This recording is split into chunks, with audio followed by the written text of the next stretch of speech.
Hello teachers, आज मैं आपको इस वीडियो के माध्यम से बताने वाला हूं कि कैसे आप इंटरेक्टिव फ्लैट पैनल को इफेक्टिवली यूज़ कर सकते हैं। तो जैसे ये जो पैनल है इवोटा का है एंड इवोटा के अंदर या फिर किसी भी कंपनी की बात करूं वहां पर आपको इनबिल्ट व्हाइट बोर्ड सॉफ्टवेयर मिलता है। तो ये एक सॉफ्टवेयर है ई नोट करके, मैं इसको एक्सप्लेन करने वाला हूं। और यूजुअली देखा जाए तो नोट 3 और ये सारे सॉफ्टवेयर्स भी अवेलेबल होते हैं, बट मेरी प्रेफरेंस हमेशा इस सॉफ्टवेयर पे होती है। तो मैं इस सॉफ्टवेयर के बारे में आपको बताने वाला हूँ। तो सबसे मोस्ट इम्पॉर्टेंट जो होता है आपका राइटिंग एक्सपीरियंस, कि आप इसको कैसे लिखते समय कोई लैग तो नहीं आ रहा है। तो बेसिकली इस पैनल पे लैग नहीं आता है। तो यहाँ पर आपको इस पेन में दोनों साइड से लिखने का ऑप्शन दिया जाता है। तो पहले फ्रंट साइड से अगर मैं देखूं तो यहाँ से मैं रेड से लिख पा रहा हूँ, और बैक साइड से अगर मैं देखूं तो यहाँ से ब्लैक पे लिख पा रहा हूँ।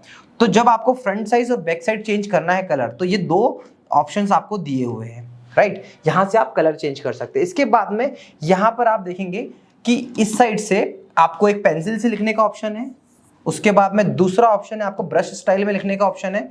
थोड़ा सा आप देखेंगे हल्का सा कर्व आने लगता है। तीसरा, आप ऐसे इंक पेन की तरह भी लिख सकते हैं। तो ये तीनों हेड राइटिंग्स में कुछ ना कुछ थोड़ा सा डिफरेंस आता है। तो यहाँ इस तरीके से आप राइटिंग, अगर आपकी राइटिंग बहुत ज़्यादा खराब है तो मैं आपको रिकमेंड करता हूँ, जैसे मेरी राइटिंग है तो मैं यहाँ पर इसको ऐसे कर्व के फॉर्म में लिखूंगा तो ज़्यादा अच्छे से लिख सकता हूँ। इसके अलावा अगर आपको ऐसा लगता है कि आपको कोई शेप ड्रॉ करना है तो आप ये फोर्थ ऑप्शन को सिलेक्ट कर सकते हैं। और जैसे मैं यहाँ पर ऐसा एक कोई शेप दिखाऊं तो ये देखिए ऐसा एक शेप बना सकते हैं, स्माइली बना सकते हैं। या फिर आपको कोई भी ऐसा एक ट्राइंगल आपको बनाना है तो आप इसमें से देखिए ये ट्राइंगल आप ले सकते हैं। तो इस टाइप के शेप्स आप यहाँ से ले सकते हैं। तो ये बेसिकली शेप के ऑप्शन के लिए होता है। इसके बाद में अगर आप चाहें तो यहाँ पर मल्टीपल कलर का ऑप्शन होता है, इसके साथ में कलर बार होता है जहाँ से आप कस्टम लेवल पे कोई भी कलर सिलेक्ट कर सकते हैं। तो जैसे आप कोई भी कलर से आप लिखना चाहो आप लिख सकते हैं। तो ये हो गई बात पेन की। ये बहुत इंपॉर्टेंट फीचर है, टीचर्स को हमेशा यूज टू होना चाहिए बोथ साइड लिखने का, ताकि आपको कुछ अंडरलाइन करना है या कुछ हाईलाइट करना है तो आप इस तरीके से इसको यूज कर सकते हैं। इसके अलावा हम अगर बात करें कि अगर आपने जो लिखा हुआ है इसे मिटाना है तो इसे मिटाने के लिए आप पाम का यूज करिए। तो कोशिश करिए पहले इसे होल्ड करिए और उसके बाद में इजी वे में इसे मिटाइए।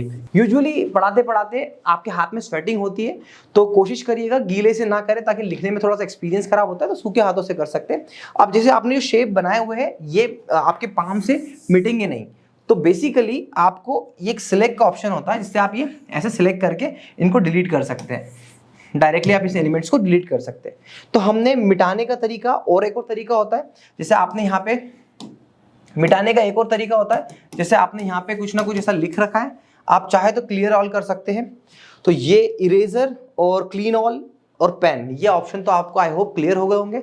अब इसके बाद में आता है सिलेक्ट ऑप्शन। तो बेसिकली सिलेक्ट ऑप्शन कैसे वर्क करता है, तो फॉर एग्जांपल अगर मैंने यहाँ पे कोई इक्वेशन लिखी है, एक डायग्राम बनाया है, या फिर मैंने कुछ ऐसा ड्रॉ कर लिया है, लिख लिया है, और अब मुझे इसे छोटा करना है क्योंकि मुझे मेरे पास में स्पेस नहीं बच रहा है, तो मैं इतने ऑप्शन को सिलेक्ट करके इसको ऐसे छोटा कर सकता हूँ पहला। इसके बाद में यहाँ पे मैं इसे फ्लिप करना चाहूँ फ्लिप कर सकता हूँ। सेम वे में इसे क्लोन करके कॉपी करना है तो मैं एक और ऐसा कॉपी कर सकता हूँ। इसके अलावा बहुत सारे ऑप्शन इसके अंदर होते हैं, है ना। तो इसी सिलेक्ट को इस तरीके से भी यूज किया जा सकता है। एक और तरीका सिलेक्ट को यूज करने का है, सिलेक्ट की फंक्शनलिटी आपको एक्सप्लेन करूं। जैसे फॉर एग्जांपल मैंने यहाँ पे एप्पल लिख दिया है, अब मैं चाहता हूं इस एप्पल को एक एक्चुअल फॉन्ट में लेके आऊं, तो यहाँ पे सिलेक्ट से मैंने इसको सिलेक्ट किया और स्मार्ट राइटिंग के ऑप्शन पे क्लिक किया तो ये एप्पल कन्वर्ट हो गया। अब इसके बाद में मुझे ये चाहिए कि मुझे एप्पल की इमेज चाहिए, तो मैं बेसिकली क्या करूंगा, डायरेक्टली गूगल पर सर्च कर सकता हूं। तो इंटरेक्टिव वे में अगर आपका पैनल इंटरनेट से कनेक्टेड है तो आप इस एप्पल के बारे में बहुत सारी सर्चेस भी कर सकते हैं, एज वेल एज अगर आपको कोई इमेज चाहिए तो आप सिंपली कनेक्ट कर आप यहाँ पर चीजें इमेजेस डाउनलोड कर सकते हैं। तो बेसिकली ये जो स्पीड है ये डिपेंड करती है एक्चुअल में आपके इंटरनेट की स्पीड पे। तो यहाँ पर देखो मैंने एप्पल सर्च किया पर मुझे एप्पल के एयरपॉड और ये सब आ गए। अब मुझे सपोज इतना एक इमेज लेना है तो मैं यहाँ पे क्या करूंगा, यहाँ पे आप देखिएगा यहाँ से आपके पास में एक ऑप्शन होता है कैप्चर स्क्रीन का। ये देखिए क्रॉप करने का ऑप्शन है, यहाँ से आप क्रॉप करके कोई भी इमेज डायरेक्टली ऐसे सिलेक्ट करके आप अपने व्हाइट बोर्ड में इंसर्ट करते हैं। मैंने इंसर्ट पे क्लिक करा, इंसर्ट पे क्लिक करते से ये इमेज आ गई यहाँ पर। मैं इसको छोटा कर लेता हूँ, ये मेरा इस तरीके से मैंने यहाँ पे चीजें करना स्टार्ट कर दी। तो ये सिलेक्ट के बहुत सारे ऑप्शन है, धीरे धीरे आप यूज करेंगे इसको तो आपको आइडिया मिलते जाएगा। अब इसके अलावा मैं बात करूं तो अगर आप एक मैथ्स के टीचर है तो आपको इस टाइप के जो शेप्स है उनकी जरूरत पड़ती है। जैसे हम यहाँ पे 3D और 2D शेप्स दोनों की बात करें तो ये 2D शेप्स हमारे ये हो गए। जैसे आपको सर्कल बनाना है तो आप सर्कल बना सकते हैं। तो ये सारी चीज़ों की आपको ज़रूरत पड़ती है। ऐसे बहुत सारे शेप्स आपको इनबिल्ट मिल जाते हैं, राइट। और 2D में और 3D में इस टाइप के शेप्स आपको मिल गए। इसके अलावा अगर आपको एक लाइन ड्रॉ करनी है, स्पेशली मैथ्स के फैकल्टी के लिए साथ में होता है ये कि हमें इन सारी चीज़ों की ज़रूरत पड़ती है, स्केल की ज़रूरत पड़ती है। जैसे मुझे अगर कहीं पर 4 सेंटीमीटर की लाइन ड्रॉ करनी है तो मैं यहाँ से लेके इसको 4 सेंटीमीटर तक ड्रॉ कर सकता हूँ। तो ये मेरी लाइन ड्रॉ हो गई। फिर अगेन मुझे इसको रोटेट करना है तो मैं यहाँ से क्लिक करके इसको रोटेट करते हुए, अब मुझे अगर 30 का एंगल बनाना है तो मैं यहाँ पर इसको सिलेक्ट करके यहाँ से मेरे को 30 का एंगल बनाने का ऑप्शन मिल जाएगा। मैं यहाँ पे लेता हूँ और यहाँ से मैं एक 30 का एंगल पॉइंट लेके मैं स्केल से ऐसे में 30 का एंगल ड्रॉ कर पाऊंगा। इस तरीके से आप इस डिजिटल बोर्ड को और भी एडवांस में यूटिलाइज कर सकते हैं। अब देखेंगे यहाँ पर मैंने बहुत सारा कुछ लिख लिया है, मुझे नेक्स्ट पेज पे जाना है। तो आप नेक्स्ट पेज पे जाने के लिए यहाँ पर ऐड का ऑप्शन करेंगे तो आपका पेज ऐड हो जाएगा। इसके बाद में आप अगर प्रीवियस, यहाँ पे देखिए नेक्स्ट और प्रीवियस, अगर प्रीवियस स्लाइड पे आपको जाना है तो प्रीवियस स्लाइड पे, नेक्स्ट स्लाइड पे आपको जाना है तो नेक्स्ट स्लाइड पे आप इस तरीके से स्लाइड का मूवमेंट कर सकते हैं। इसके अलावा टीचर देखिए हर बार ग्रीन कलर पे पढ़ाना आपको कंफर्टेबल फील नहीं होता तो मेन्यू ऑप्शन में जाकर यहाँ पे आप थीम सेक्शन में जाके या तो आप इस तरीके की अगर लाइनिंग, अगर आप नर्सरी और इन सारे बच्चों को पढ़ाते हैं 4 लाइन 1 लाइन मैथ्स, तो इस टाइप के भी आप यूज कर सकते हैं। इसके अलावा नहीं तो आप बैकग्राउंड चेंज कर सकते हैं। जैसे यूजुअली मैं प्रेफर करता हूँ डार्क बैकग्राउंड, तो मेरी टीचिंग के दौरान मैंने इसको ब्लैक बैकग्राउंड पे रखा हुआ है। अब जब ब्लैक बैकग्राउंड पे रखा है तो अगेन कलर, अभी मैं जैसे यहाँ पे मैंने ब्लैक पे ब्लैक कलर चलेगा नहीं तो मैं यहाँ पे इस कलर को ले लेता हूं। इस तरीके से आप यहाँ पे बैकग्राउंड चेंज करा जा सकता है। तो इसके बाद में आता है टेबल। टेबल एक फॉर्मेट है, इसको आप अगर आप अपने डिजिटल बोर्ड पे टेबल बनाना चाहते हैं तो आप टेबल बना सकते हैं। तो जैसे मैं यहाँ पर टेबल सेक्शन में जाता हूँ और मुझे किस साइज़ की टेबल बनाना है उस साइज़ की टेबल सिलेक्ट करके इंसर्ट कर लेता हूँ और यहाँ पे आप इसको इस तरीके से टेबल को यूज़ कर सकते हैं। जैसे मैंने x एंड y यहाँ पे लिख लिया तो ये टेबल मेरी इस फॉर्म में आ गई। थोड़ा सा कुछ ऐसे ऑप्शंस होते हैं जिसको एक्चुअल में बहुत ज़्यादा यूज़ कर पाना लाइव लेक्चर के दौरान मुश्किल होता है, क्योंकि आप करना चाहिए, अपनी अपनी एक चॉइस होती है। इसके अलावा माइंड मैप एक बहुत अच्छा ऑप्शन है। जैसे आप यहाँ पे क्लिक करके आपने चार्ट बना लिया। अब आप क्या करना चाहेंगे कि जैसे ये आपका बना हुआ है। अब आप क्या करना चाहेंगे कि जैसे मैं फर्स्ट यहाँ पर मेरा क्वेश्चन मेंशन करता हूँ। तो ये मेरा क्वेश्चन है। देखिए ऑटो में ऑटो करेक्ट हो जाता है पूरा प्रॉपर तरीके से। अब यहाँ पे मेरे को एक और इसकी ब्रांच बनानी है, फिर मुझे इसकी एक और ब्रांच बनानी है और फिर मुझे इसकी एक और ब्रांच बनानी है। ऐसे में मल्टीपल ब्रांच बना सकता हूँ, ऐसे मल्टीपल ब्रांच बना सकता हूँ। इसको माइनस करते जाता हूँ। अब आप देखिए तो यहाँ पे आपने कुछ क्वेश्चन लिखा, इसके 4 ऑप्शन है तो यहाँ पे आप क्लिक करेंगे तो ये ओपन होगा, फिर इसके बाद नेक्स्ट ओपन होगा। ऐसे करके आप कुछ ना कुछ पे लिख सकते हैं। तो माइंड मैप अपने लेक्चर को कवर करने के लिए माइंड मैप को यूज कर सकते हैं। हालांकि ये बहुत ज़्यादा मेरे हिसाब से टीचर को यूज नहीं करना चाहिए, टाइम कंज्यूमिंग होते हैं। अगर आपने पहले से ही इस पर वर्कआउट कर लिया तो अच्छी बात है, अदरवाइज इसको जितना ज़्यादा स्किप करे वो ज़्यादा बेटर है। स्टिकी नोट्स ऐसा ऑप्शन जहाँ पर आपको कुछ बुलेट पॉइंट्स लिखने हैं टेबल पे कि आपको क्या क्या लेक्चर में कवर करना है, तो यहाँ पे आप पॉइंट 1 और इस तरीके से कोई भी चीज़ आपको नोट्स लगाना है, ओके कर दीजिए, स्टिकी नोट्स आपके यहाँ पे सेव हो गए। तो इस तरीके से आप स्टिकी नोट्स का भी यूज कर सकते हैं कि आपको ड्यूरिंग लेक्चर किन किन बातों का ध्यान रखना है। देखिए जब टीचर पढ़ाता है तो पढ़ाते पढ़ाते उसके लिए ये इतना स्पेस, इतना बड़ा बोर्ड भी सफिशिएंट नहीं होता, चाहे वो 86 इंच का हो या 75 का हो या किसी भी साइज का हो। तो उसे क्या करना पड़ता है, प्रीव्यू करके इसको आप ऊपर बढ़ा सकते हो ऐसे करके, है ना। उसके बाद फिर इसको नीचे ला सकते हो, ऊपर बढ़ा सकते हो। तो यहाँ पर आप इस तरीके से लिख लिख के प्रॉपरली अपने बोर्ड को और बड़ा बना सकते हो। यूजुअली जब आप फिजिक्स की इक्वेशन या मैथ्स की किसी इक्वेशन को सॉल्व कर रहे हो तो आपके लिए इतना बोर्ड सफिशिएंट नहीं होता, आपको स्क्रॉल अप करना होता है। ये एक बहुत अच्छी बात है। हम बात करें ग्रिड की तो ये सिंपल सी ऐसी ग्रिड आपको ऑप्शन मिल जाती है। अगेन ये ग्रिड ऑप्शन आप यूज करना चाहो तो बहुत अच्छी बात है, नहीं करना चाहो तो भी अच्छी बात है। जैसे अगर मैंने यहाँ पर x + y = x² + y, अब यहाँ पे मुझे जैसे सिर्फ 2 को मिटाना है तो मैं अंडू कर दूंगा तो 2 गायब हो जाएगा, रीडू करूंगा तो 2 वापस आ जाएगा। स्मार्ट बोर्ड है, स्मार्टली आपको यूज करना पड़ेगा। तो इस बार को एक बार आप अपने मन से खुद से इसको यूज कर करके देखिए। तो ये हो गया इस पैनल को, इस बार को यूज करने का तरीका। यहाँ पे आपने देख लिया कि अगर आप ऑलरेडी कहीं स्विच करना चाहते हो तो यहाँ पे क्लिक करके आपने फर्स्ट स्लाइड पे क्या लिखा है, सेकंड स्लाइड पे क्या रखा है, थर्ड स्लाइड पे क्या रखा है, इस तरीके से इसको पूरा मैनेज कर सकते हैं। आप फिजिक्स की फैकल्टी हो, मैथ्स की फैकल्टी हो या केमिस्ट्री की, आपको अपना पावर पॉइंट लेकर यहाँ पर आना पड़ेगा। देखिए टीचर्स, एक बात आपको समझनी पड़ेगी कि आपको इस इंटरेक्टिव फ्लैट पैनल को यूज करने के लिए पावर पॉइंट की जरूरत होती है, और मेरा ये मानना है कि हर टीचर को अपना खुद का पावर पॉइंट प्रेजेंटेशन बनाना चाहिए। तो जब भी हम पावर पॉइंट प्रेजेंटेशन पीपीटी बनाएं तो कुछ बातों का ध्यान रखें। देखिए, ये जो सॉफ्टवेयर है ये पावर पॉइंट प्रेजेंटेशन को सपोर्ट करता ही नहीं है, कोई सा भी सॉफ्टवेयर पावर पॉइंट प्रेजेंटेशन को सपोर्ट नहीं करता। तो एनिमेशन आप ना डालें अपनी पीपीटीज के अंदर, अगर आपको डालना चाहे तो उसके लिए अलग सॉफ्टवेयर है, मैं उसके लिए अलग से वीडियो बना दूंगा आपके लिए।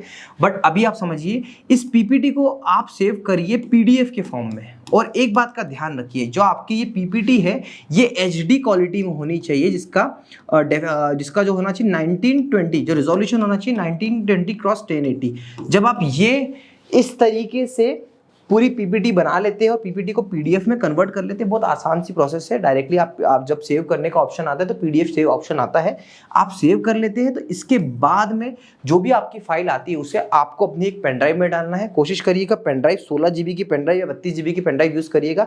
पेन ड्राइव को आप डायरेक्टली अपने इस 3.0 स्लॉट में लगाइएगा।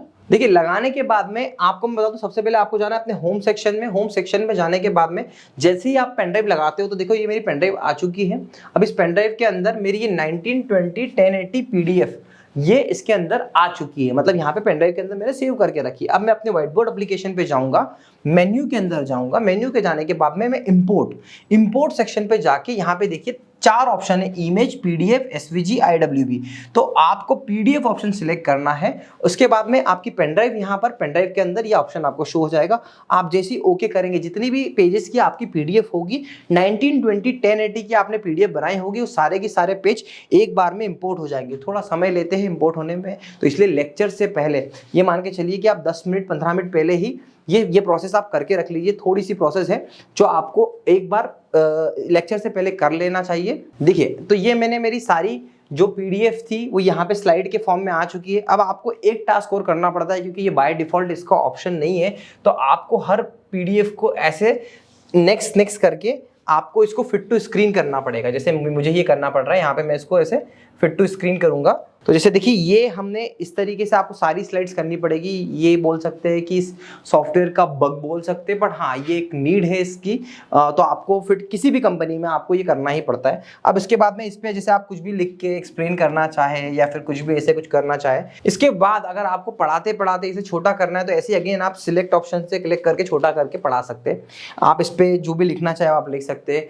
एंड मैं आपको बताऊँ कि एज ए टीचर आपको एक बात का ध्यान रखना है कि आपको जो भी आप पढ़ा रहे हो, इस पे आप जो भी इस तरीके से एनोटेशन कर रहे हो, लिख रहे हो, नेक्स्ट स्लाइड पे जा रहे हो, और ये सारी चीज़ें इस तरीके से आप जो भी कर रहे हो, है ना, ये ऐसे मैं अपने लिखते जाता हूँ। और उसके बाद में जैसे ये मेरा पेज है, अब यहाँ पे मैं लाइटिंग के बारे में बता रहा हूँ, यहाँ पे कुछ लिख रहा हूँ कि ये पैनल इस तरीके से लगना है, ये सारी चीज़ें मैं आपको बता रहा हूँ। आप देखिए, एक बात को आपको समझना पड़ेगा कि एज अ टीचर जब भी आप अपने पीपीटी पर, ये पीपीटी है, आपने ये पीपीटी पे को आपने अपने पैनल में डाला, पैनल में डालने के बाद में यहाँ पे आपने कुछ अनोटेशन किया, राइटिंग करी, और इस राइटिंग करने के बाद में आपको ये राइटिंग अपने स्टूडेंट्स को एज अ नोट्स दे देना चाहिए। क्योंकि जब भी कोई टीचर पावर पॉइंट में पढ़ाता है, पावर पॉइंट में पढ़ाने के बाद में उस पर कुछ लिखता है, आंसर सॉल्व या क्वेश्चन सॉल्व करता है, तो ये लिखा हुआ बच्चों तक जाना चाहिए। कैसे किया जा सकता है? तो सिंपली आप मेन्यू में जाएंगे और मेन्यू में जाने के बाद एक्सपोर्ट करेंगे और एक्सपोर्ट एज अ पीडीएफ करेंगे, तो आपकी पूरी की पूरी, जैसे मैं यहाँ पे एक्सपोर्ट कर देता हूँ, और किस नाम से एक्सपोर्ट करना है मैं नाम डाल देता हूँ, तो ये पूरी की पूरी आप ऐसी पीडीएफ एक्सपोर्ट कर सकते हैं। एक्सपोर्ट में थोड़ा सा समय लेता है, और समय लेने के बाद में एक बार एक्सपोर्ट हो गया, मतलब आपके पीडीएफ नोट्स लेक्चर वाइज भी आपके स्टूडेंट तक पहुंच जाएंगे। सारी की सारी चीज़ें एज अ पीडीएफ ये स्टोर हो जाएगी आपके पेन ड्राइव की लोकेशन में। कोशिश करिएगा कि जो भी आप चीज़ें करें, फाइल सेव करना, निकालना, सब कुछ पेन ड्राइव में करें, इसकी इंटरनल चीज़ों को ना यूज़ करें। देखिए, अब जैसे मेरी ये पीडीएफ है, तो ये मेरी पीडीएफ फाइल सेव हो गई है यहाँ पर। अब मैं इसको ओपन कर लेता हूँ और ओपन करके आपको दिखाता हूँ कि जो भी मैंने यहाँ पर लिखा हुआ है वो पूरी की पूरी चीज़ें यहाँ पर ऑलरेडी ऑटोमेटिकली यहाँ पर शो होना स्टार्ट हो जाएगी। देखिए, तो ये पहला जो लेक्चर था जिसे मैंने आपको एप्पल वाला बताया था, फर्स्ट स्लाइड, वो यहाँ पे आ गई। उसके बाद में हम बात करें दूसरी स्लाइड की, तो दूसरी स्लाइड देखो, ये पूरी पीडीएफ के फॉर्म में सेव हो गई है। ये देखिए, पूरा पीडीएफ के फॉर्म में ये पूरा सेव हो गया है प्रॉपरली। तो इस तरीके से आप अपने लेक्चर को एक्सपोर्ट कर सकते हो। तो एज अ टीचर आपको इन सब चीज़ों के, इन सारी फंक्शनलिटी को यूज़ करना चाहिए। अगेन, पावर पॉइंट से पीडीएफ में, पीडीएफ से एक्सपोर्ट करके नोट्स बनाना बहुत इंपॉर्टेंट रोल प्ले करता है। इसके अलावा मैं अगर आपको बताऊं कि इसमें और कोई फंक्शन की अगर बात करूं तो ऐसा कुछ रह नहीं गया, बट स्टिल अगर आप कुछ इस टाइप से ये जो बार है इसको देखेंगे आप क्रॉप करने का, यहाँ पे कुछ आपको स्टॉप वॉच लगानी है तो स्टॉप वॉच का ऑप्शन यहाँ पे आ जाता है, बच्चों को पढ़ाते पढ़ाते स्टॉप वॉच करनी है। या फिर इसके बाद में आप बात करें कि आपको अगर इसको रिकॉर्ड करना है, रिकॉर्ड कर सकते हैं। अगर आपको यहाँ पर किसी चीज़ को हाईलाइट करना है तो आप हाईलाइट कर सकते हैं, कोई स्क्रीनशॉट लेना तो स्क्रीनशॉट ले सकते हैं। ये सारी चीज़ें इस बार में आती है। अगेन, ये इस साइड इस बार को आप ऐसे करके रिडायरेक्ट करके बाहर गायब भी कर सकते हैं। अगेन यहाँ पे क्लिक करेंगे तो फिर से आ जाएगा। तो ये सारे छोटे छोटे फंक्शनलिटीज़ थे जो मुझे आप तक पहुंचाने थे। इसके अलावा अगर आपके मन में कोई भी डाउट है तो आप मुझे बताइएगा। आप हमसे डायरेक्टली व्हाट्सएप पे कनेक्ट कर सकते हैं या फिर आप नीचे कमेंट करके भी बताएंगे। तो आपकी प्रॉब्लम जो भी है हम उसे रिजॉल्व करने की कोशिश करेंगे। आशा करता हूँ आपको वीडियो पसंद आया होगा। Thank you so much for watching.